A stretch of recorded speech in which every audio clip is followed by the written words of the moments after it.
Hello.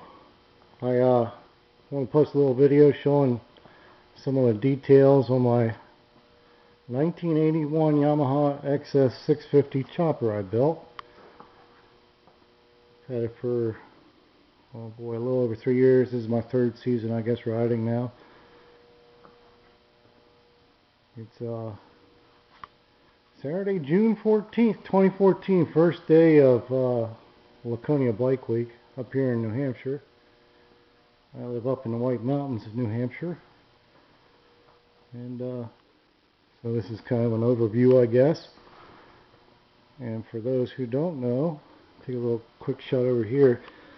Picture on the wall of my shop. That's how I received the bike. And this is it now.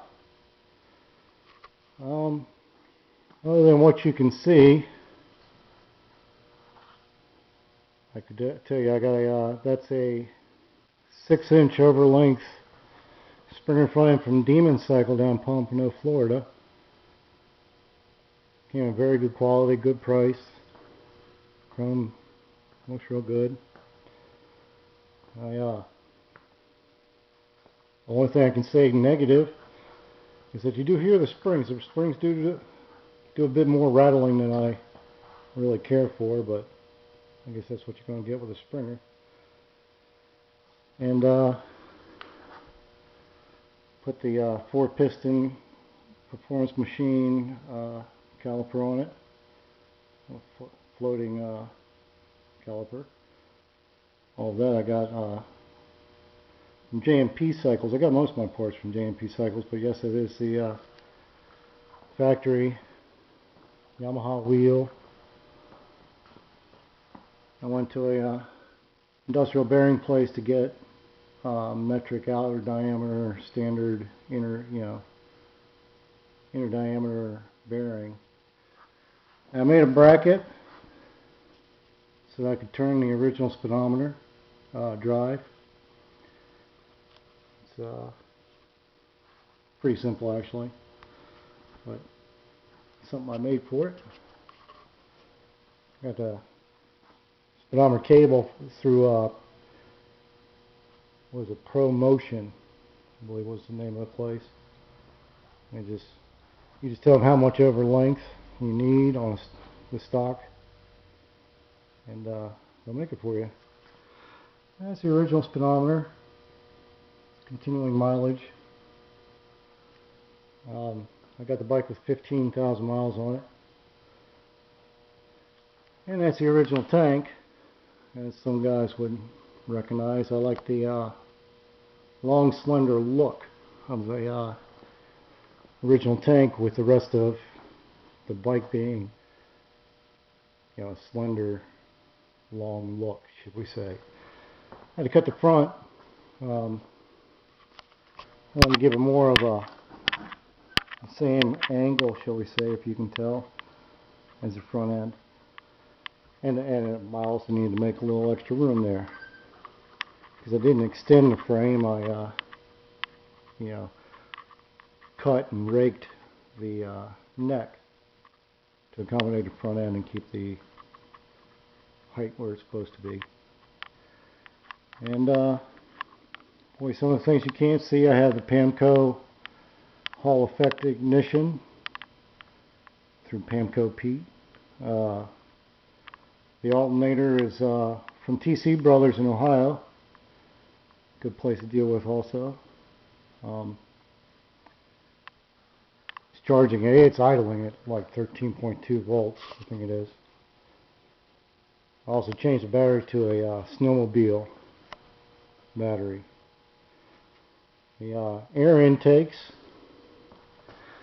as you can see, it took almost as long to figure out how I wanted to make it as it did to actually make them. And there are filters inside there, clamped on and sealed. I used this regular radiator hose as a seal, and they're bolted into the stock carburetors, so they don't go anywhere.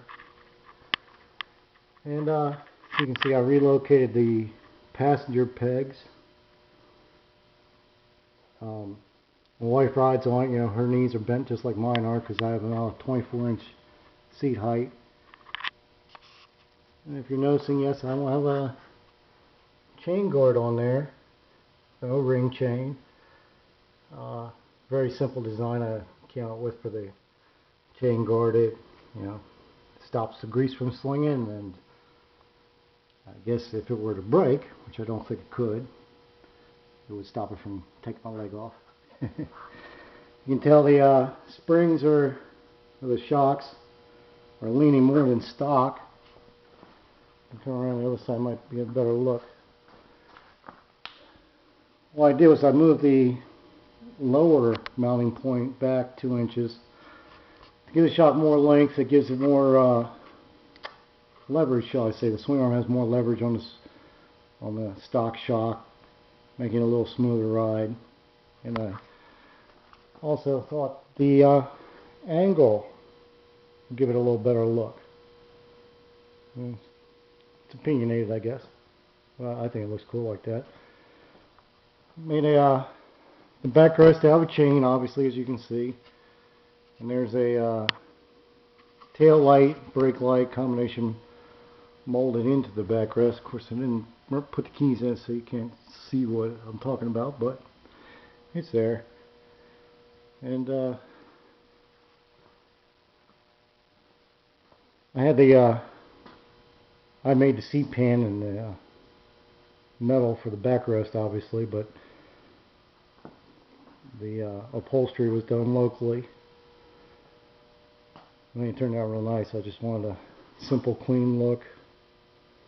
When it did, it offered, you know, she could do all kinds of stitching and whatever else she wanted, but I just wanted a, you know, nice, clean look. I do all the paint work myself. I could have done all, you know, I've done all kinds of flame paint jobs and stripes and flags and all kinds of things. And for myself, I didn't think I could live with anything other than just one color. And I spray Spies Hecker material. What you're seeing is a tricolor. Starts out solid black. Then I used what's called transparent azure blue and put some House of Colors royal blue metal flake into it. So in the sunlight it does sparkle, but it's not supposed to end up looking like a bass boat, shall we say. So no, it doesn't sparkle in the artificial light or in the shadows. Only in the reflection of light will you see some sparkle. And that was kind of what I was going for. If what else? Brake cable, or brake line, should we say? Well, I got it. It was too long. But as everybody knows, you buy custom parts, they're yours. Once you've bought them, don't even try to send them back. So maybe next year I'll spend another $60, $70 to buy one about 4 inches shorter. Yeah. The fuel tank, to give myself a continuous line there, if you look, I raised the front of the fuel tank, let's say 2, maybe 3 inches. Use a piece of 2x2 1/8-inch box tubing, cut one side out of it and put that on top of the backbone. And that's where I relocated the mounting points to the front of the tank. That also enabled me to put mount the coil on top of the backbone under the fuel tank. And then on the front, as you can see, I closed the tunnel because, yeah, well, anybody who knows this fuel tank knows the tunnel is way up here, shall we say. So I closed it up, you know, kind of hide what's happening there. Gives it more of a cleaner look, more exposure for the motor. Because for a lot of people, you know, that's the coolest thing about the XS650 Special is is that motor. I hear that a lot from a lot of people. And exhaust is XS650 Performance, or XS Performance, 2-in-1. I got through Mike's XS down in Florida. I've had a few dealings with them. So far, so good. Prices are fair, and nothing for technical support though. That's the only drawback to them.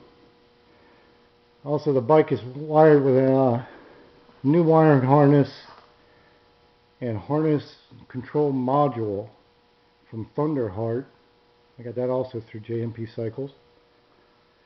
It's works pretty good. Yeah, I mean, it's intended for Harley, but again, so is the front end, the handlebars, the controls. So you can see there, you have the, you know, what would be Harley controls on both sides, master cylinders, and all that. And a little bit of ingenuity, you can make it work. The stock controls on the Yamaha are negative operation, or ground, shall we say. Harley's positive operation, but you can make it all work. And yeah, well, one thing I can tell you is the bike rides really nice. That extra length in the wheelbase. Springer front ends always work best, you know, for extended front ends, because the force pushes up on the wheel. So the tube type extended, most of your suspension that you're thinking you're getting is actually flex in the tubes of the front end, whereas a Springer works properly as an extended front end. And I never really measured what the extra wheelbase is here over stock.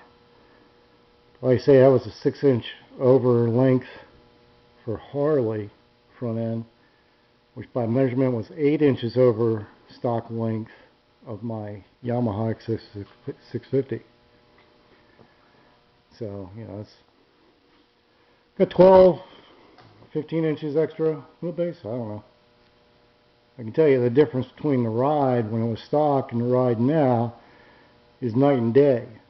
It's just as smooth as can be. Yeah, if you can take a look, the dirt on the wheels. I haven't even put soap and water on this bike yet this year. You see all the dirt?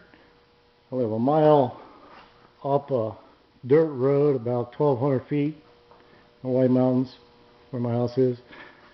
And yeah, I can coast all the way down the paved road with no hands through the gravel road, and that Springer just rides just as smooth and straight as can be.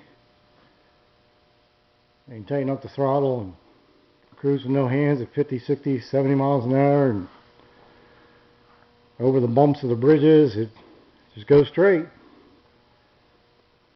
So anyway, little turn signals I got from JMP.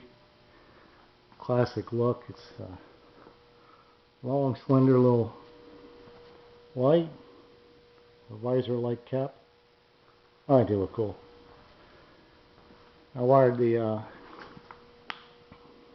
rear turn signals to light with the brake lights, so people can actually see when I hit the brakes. And unlike a lot of choppers people see, mine's 100% street legal. Up here in New Hampshire we have to inspect once a year. So I do have a working horn, working turn signals, brake lights, everything works just like it should. Safe, comfortable, and you know, I rebuilt the carburetor stock. With that, the Pamco ignition and the new exhaust, the bike just runs fantastic. It really does. And again, it's a very comfortable bike to ride. So anyway, I hope everybody enjoyed seeing my bike, enjoyed showing it to you, and hopefully one of these days I'll get my wife to take a video of me riding it. Anyway, thank you for watching.